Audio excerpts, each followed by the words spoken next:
সংবাদ সবাইকে স্বাগত জানাচ্ছি। আমি ফিরোজ তোহা। শুরুতেই সংবাদ শিরোনাম। শুরুতেই জানাবো এই মুহূর্তে হাতে পাওয়া সর্বশেষ গুরুত্বপূর্ণ সংবাদ। বিএনপি নেতাকর্মীদের জেলে রেখে আওয়ামী লীগ যে খেলায় মেতেছে, অচিরেই সে খেলায় তারা পরাজিত হবে বলে মন্তব্য করেছেন দলের সিনিয়র যুগ্ম মহাসচিব রুহুল কবির রিজভী। এবারে জানাবো গণ অধিকার পরিষদের নেতারা অভিযোগ করে বলেছেন, পৃথিবীর কোনো সীমান্তে এভাবে নির্বিচারে মানুষ হত্যা করা হয় না। সেটা ভারত আমাদের সীমান্তে করে যাচ্ছে, আর বাংলাদেশের নতজানু সরকার ন্যূনতম কোনো প্রতিবাদ পর্যন্ত করছে না। জানাবো প্রতিদিন দুর্ঘটনার সংবাদ মেনে নেওয়া যায় না।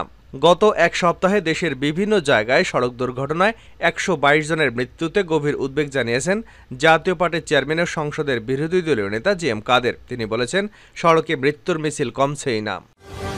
এবারে থাকছে শুধু আওয়ামী লীগের লোকজন ভিজিএফ ও টিসিবির কার্ড পাবে। কিশোরগঞ্জের কটিয়াদী উপজেলার লোহচুড়ি ইউনিয়ন পরিষদের চেয়ারম্যান লায়ন মোহাম্মদ নুরুজ্জামান ইকবাল বলেছেন, আমার ইউনিয়ন পরিষদ থেকে শুধু আওয়ামী লীগের লোকজনই ভিজিএফ ও টিসিবির কার্ড পাবে, এছাড়া আর কেউ এর আওতায় আসবে না বলে অঙ্গীকার ব্যক্ত করেন তিনি। এদিকে বাড়িতে গোপন বৈঠকের সময় জামায়াতে ইসলামীর ৩ নেতাকে আটক করেছে সৈয়দপুর থানা পুলিশ।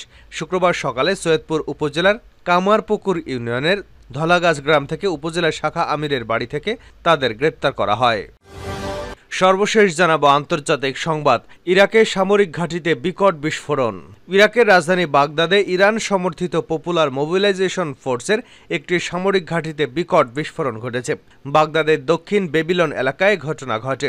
হামলায় অন্তত একজন নিহত এবং ৬ জন আহত হয়েছে বলে জানা গেছে। এতক্ষণ শিরোনাম শুনছিলেন, এবার বিস্তারিত। প্রিয় দর্শক, আপনি যদি এই চ্যানেলে নতুন হয়ে থাকেন, ভিডিওটি দেখতে দেখতে চ্যানেলটি সাবস্ক্রাইব করে আমাদের সঙ্গেই থাকুন। আর এই ভিডিও সম্পর্কে আপনি আপনার মূল্যবান মতামতটি কমেন্ট বক্সে জানিয়ে দিন। আর হ্যাঁ প্রিয় দর্শক, জানিয়ে দিন ভিডিওটি কোথা থেকে দেখছেন। আওয়ামী লীগ অচিরেই পরাজিত হবে রিজভী। বিএনপি নেতাকর্মীদের জেলে রেখে আওয়ামী লীগ যে খেলায় মেতেছে, অচিরেই সে খেলায় পরাজিত হবে বলে মন্তব্য করেছেন দলের সিনিয়র যুগ্ম মহাসচিব রুহুল কবির রিজভী। শুক্রবার জাতীয় প্রেস ক্লাবের সামনে জিয়া প্রজন্ম দল কেন্দ্রীয় কমিটি আয়োজিত বিএনপি রাজবন্দীদের নিঃশর্ত মুক্তির দাবিতে অবস্থান কর্মসূচিতে প্রধান অতিথির বক্তব্যে তিনি এসব কথা বলেন। রিজভী বলেন, বিএনপির জন্য দিনের আলো যেন নিষিদ্ধ। বিএনপি নেতাকর্মীদের মুক্ত বাতাস নিষিদ্ধ। এদের সবসময় কারাগারে থাকতে হয়। বিনা কারণে কারাগার এখন বিএনপি নেতাকর্মীদের স্থায়ী ঠিকানা হয়ে গেছে। তিনি আরও বলেন, বিএনপির নেতাকর্মীদের কারাগারে ঢুকানো, ধরে ফেলা এই কর্মসূচি যেন সরকারের শেষই হচ্ছে না। জনসমর্থন না থাকলে সেই সরকার প্রচণ্ড রকম স্বেচ্ছাচারী হয়, ফ্যাসিস্ট হয়ে ওঠে এবং জনগণের আওয়াজ পেলেই তারা নিপীড়নভাবে সেটাকে দমন করে। এই জিনিসটা বর্তমানে আমরা দেখতে পাচ্ছি। রুহুল কবির রিজভী বলেন, বিএনপির ২৫ থেকে ২৬ হাজার নেতাকর্মী একটি ডামি নির্বাচনকে সামনে রেখে প্রায় ৪ মাস কারাগারে ছিলেন। কয়েক হাজার নেতাকর্মী এখনও কারাবন্দী অবস্থায় রয়েছেন। কারাগারে বিভিন্ন মামলা দিয়ে ঢোকানো হয়েছে। এই রীতি ব্রিটিশ আমল থেকে চলে আসছে, এখনও যা বিরাজমান। রিজভী বলেন, উপমহাদেশে অনেকেই কারাগারে গেছেন, মহাত্মা গান্ধী সহ আরও অনেকেই কারাগারে গেছেন, কিন্তু কোথাও রাজনৈতিক কারণে কারাগারে গেছেন সেটা লেখা থাকে না। যারা কায়েমি শাসক গোষ্ঠী তারা বিভিন্ন ধরনের অপরাধ দিয়ে তাদের নাম দেয়। সরকারকে উদ্দেশ্য করে রিজভী বলেন, আপনি বলছেন বিএনপি নেতাকর্মীরা বিভিন্ন মামলার আসামি। এটা তো আপনি বলছেন। গোটা জাতি মনে করে আপনি ষড়যন্ত্র করে আন্দোলনকামী, গণতন্ত্রকামী যারা সত্য কথা বলে তাদের বিরুদ্ধে বিভিন্ন রকম নাশকতার মামলা, মিথ্যা মামলা দিয়ে কারাগারে বন্দী করে রেখেছেন। পৃথিবীর কোনো সীমান্তে এভাবে মানুষ হত্যা করা হয় না। গণ অধিকার পরিষদের নেতারা অভিযোগ করে বলেছেন, পৃথিবীর কোনো সীমান্তে এভাবে নির্বিচারে মানুষ হত্যা করা হয় না। সেটা ভারত আমাদের সীমান্তে করে যাচ্ছে, আর বাংলাদেশের নতজানু সরকার ন্যূনতম কোনো প্রতিবাদ পর্যন্ত করছে না। বাংলাদেশ সীমান্তে ভারতীয় সীমান্তরক্ষী বাহিনীর দ্বারা বাংলাদেশি নাগরিকদের নির্বিচারে গুলি করে হত্যার প্রতিবাদে শুক্রবার রাজধানী ঢাকায় বিক্ষোভ মিছিল করেছেন গণ অধিকার পরিষদ। মিছিলটি কালভার্ট রোডের জামান টাওয়ার থেকে শুরু হয়ে নয়াপল্টন হয়ে পুরানা পল্টন মোড় ঘুরে বিজয়নগর পানি ট্যাঙ্কের কাছে এসে শেষ হয়। পরে সেখানে সংক্ষিপ্ত সমাবেশে বক্তব্য দেন নেতারা। এ সময় গণ অধিকার পরিষদের আহ্বায়ক কর্নেল অবসরপ্রাপ্ত মিয়া মশিউজ্জামান বলেন, ভারত বাংলাদেশের বন্ধু। এটা যারা বলে তাদের মানসিক সমস্যা রয়েছে। ভারত একমাত্র আওয়ামী লীগের বন্ধু। গণ অধিকার পরিষদের সদস্য সচিব ফারুক হাসান বলেন, গত রমজান মাসে ভারত ৫টি লাশ আমাদের উপহার দিয়েছে। পৃথিবীর কোনো সীমান্তে এভাবে নির্বিচার করে মানুষ হত্যা করা হয় না। সেটা ভারত আমাদের সীমান্তে অহরহ করে যাচ্ছে, আর বাংলাদেশের নতজানু সরকার ন্যূনতম কোনো প্রতিবাদ পর্যন্ত করছে না। ভারত কোন দিক দিয়ে বাংলাদেশকে একটি স্বাধীন দেশ হিসেবে মেনে নিতে পেরেছে সেই প্রশ্ন রাখেন ফারুক হাসান। তারা এই বাংলাদেশকে মনে করে তাদের একটি অঙ্গরাজ্য। আমাদের এ লড়াইটা এখানেই। প্রতিদিন দুর্ঘটনার সংবাদ মেনে নেওয়া যায় না জি.এম. কাদের। গত এক সপ্তাহে দেশের বিভিন্ন জায়গায় সড়ক দুর্ঘটনায় ১২২ জনের মৃত্যুতে গভীর উদ্বেগ জানিয়েছেন জাতীয় পার্টির চেয়ারম্যান ও সংসদের বিরোধী দলীয় নেতা জি এম কাদের। তিনি বলেছেন, সড়কে মৃত্যুর মিছিল কমছেই না। জি এম কাদের উল্লেখ করেছেন, ৮ থেকে ১৪ এপ্রিল ৭ দিনে ১৭৭টি সড়ক দুর্ঘটনায় ১২২ জন মারা গেছেন। এতে আহত হয়েছেন অন্তত ১৯৫ জন। প্রতিদিন এমন দুর্ঘটনার সংবাদ মেনে নেওয়া যায় না। শুক্রবার ফরিদপুরের কানাইপুর, ময়মনসিংহে পৃথক সড়ক দুর্ঘটনায় ১৫ জনের মৃত্যুর ঘটনায় এক বিবৃতিতে জি এম কাদের এসব কথা বলেন। বিবৃতিতে গভীর শোক ও দুঃখ প্রকাশ করে জি এম কাদের বলেন, প্রতিদিনই সড়কে প্রাণ যাচ্ছে, কিন্তু কোনো প্রতিকার নেই। সড়কে প্রতিদিনের অপমৃত্যু যেন স্বাভাবিক ঘটনা। প্রতিটি ঘটনা তদন্ত করে দুর্ঘটনার কারণ প্রকাশ করতে হবে এবং দায়ী ব্যক্তিদের বিরুদ্ধে আইনানুগ ব্যবস্থা নিতে হবে। সড়ক ব্যবস্থাপনায় জবাবদিহি নিশ্চিত করতে হবে।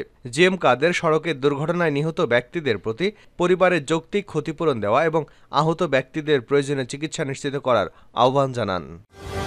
শুধু আওয়ামী লীগের লোকজন ভিজিএফ ও টিসিবির কার্ড পাবে। কিশোরগঞ্জের কটিয়াদী উপজেলার লোহজড়ি ইউনিয়ন পরিষদ চেয়ারম্যান লায়ন মোহাম্মদ নুরুজ্জামান ইকবাল বলেছেন, আমার ইউনিয়ন পরিষদ থেকে শুধু আওয়ামী লীগের লোকজন ভিজিএফ ও টিসিবির কার্ড পাবে। এছাড়া আর কাউকে এই আওতায় আনা হবে না বলে অঙ্গীকার ব্যক্ত করেন তিনি। শুক্রবার রাতে কটিয়াদী উপজেলার আওয়ামী লীগের আয়োজিত ঈদ পুনর্মিলনী অনুষ্ঠানে বক্তব্যে তিনি এসব কথা বলেন। নুরুজ্জামান ইকবাল আরও বলেন, আমি লোহাজড়ি ইউনিয়ন থেকে এসেছি, যেটি আফ্রিকার জঙ্গল বলে পরিচিত, কারণ আমার এলাকায় কোনো উন্নয়ন হয়নি। আফ্রিকার জঙ্গলের মানুষ আমরা। আমাদের না আছে রাস্তাঘাট, না আছে কোনো কিছু। আমাদের আফ্রিকার জঙ্গল বলে ডাকা হয়। টিসিবি এবং বিএসএফ এর কার্ড বিতরণ নিয়ে তিনি বলেন, এখানে অনেকেই এসব নিয়ে কথা বলেছেন। আমি অঙ্গীকার করলাম আওয়ামী লীগের বাইরে কেউ কার্ড পাবে না। এ বিষয়ে জানতে চাইলে নুরুজ্জামান ইকবাল বলেন, আপনি কি জানেন না প্রতিটি ইউনিয়ন পরিষদ থেকে এমপির কার্ড, দলীয় কার্ড বিতরণ হয়? এখানে আওয়ামী লীগের কোনো সংসদ সদস্য নেই, তাহলে দলের কার্ড যাবে কই? যেটা এমপির অংশ সেটা আওয়ামী লীগের লোকজনই পাবে। সাধারণ মানুষ আলাদা, যেহেতু দলের সংসদ সদস্য নেই। গোপন বৈঠক থেকে জামায়াতের ৩ নেতা আটক। বাড়িতে গোপন বৈঠকের সময় জামায়াতে ইসলামী ৩ নেতাকে আটক করেছে সৈয়দপুর থানা পুলিশ। শুক্রবার সকালে সৈয়দপুর উপজেলার কামারপুকুর ইউনিয়নের ধলাগাছা গ্রাম থেকে উপজেলা শাখা আমিরের বাড়ি থেকে তাদের গ্রেপ্তার করা হয়।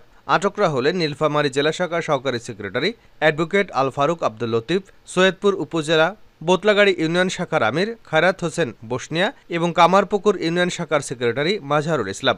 আসন্ন সৈয়দপুর উপজেলা পরিষদ নির্বাচনে জামায়াত ইসলামীর সৈয়দপুর উপজেলা শাখার হাফেজ মৌলানা মুন্তাকিম সম্ভাব্য চেয়ারম্যান পদপ্রার্থী বলে জানা গিয়েছে। পুলিশ জানায়, শুক্রবার সকালে বাড়িতে জামায়াত নেতারা গোপনে বৈঠক করছিলেন এমন সংবাদ পেয়ে পুলিশ সেখানে পৌঁছায়। পরে ওই বাড়িতে অভিযান পরিচালনা করে ৩ জনকে আটক করা হয়। এ সময় উপজেলা শাখা আমির হাফেজ আব্দুল মুন্তাকিম বাড়িতে ছিলেন না। ৩ জন আটকের বিষয়টি নিশ্চিত করে তাদের বিরুদ্ধে আইনি প্রক্রিয়া চলমান বলে জানান অতিরিক্ত পুলিশ সুপার কল্লোল কুমার দত্ত। জানাবো আন্তর্জাতিক সংবাদ। ইরাকের সামরিক ঘাঁটিতে বিকট বিস্ফোরণ। ইরাকের রাজধানী বাগদাদে ইরান সমর্থিত পপুলার মোবিলাইজেশন ফোর্সের একটি সামরিক ঘাঁটিতে বিকট শব্দের বিস্ফোরণ হয়েছে। বাগদাদের দক্ষিণে বেবিলন এলাকায় ঘটনা ঘটে। হামলায় অন্তত ১ জন নিহত এবং ৬ জন আহত হয়েছে বলে জানা গেছে। একটি সূত্র জানায়, পিএমএফ এর সামরিক ঘাঁটির গোলাবারুদ ডিপোতে বিস্ফোরণটি ঘটে। তবে এ ব্যাপারে বিস্তারিত কিছু জানা যায়নি। নিকটস্থ হিলানগরীর হাসপাতাল সূত্রে জানা গেছে, বিস্ফোরণে পিএমএফ এর ১ যোদ্ধা নিহত এবং ৬ জন আহত হয়েছেন। এর আগে এক বিবৃতিতে বেবিলনের পিএমএফ জানায়, আমেরিকান আগ্রাসন কালসো সামরিক ঘাঁটিতে বোমা হামলা ঘটিয়েছে। এই বাহিনীটি ইরানের সাথে ঘনিষ্ঠ, তবে সাম্প্রতিক সময়ে ইরাকি কর্তৃপক্ষ একে আনুষ্ঠানিক নিরাপত্তা বাহিনী হিসেবে স্বীকৃতি দিয়েছে। এদিকে যুক্তরাষ্ট্রের অস্বীকার। ইরাকে এই হামলাটি যুক্তরাষ্ট্র চালায়নি বলে দাবি করেছে দেশটি। এক্সে এক পোস্টে ইউএস সেন্ট্রাল কমান্ড জানায়, তার বাহিনী ইরাকি সামরিক ঘাঁটিতে কথিত হামলাটি চালায়নি।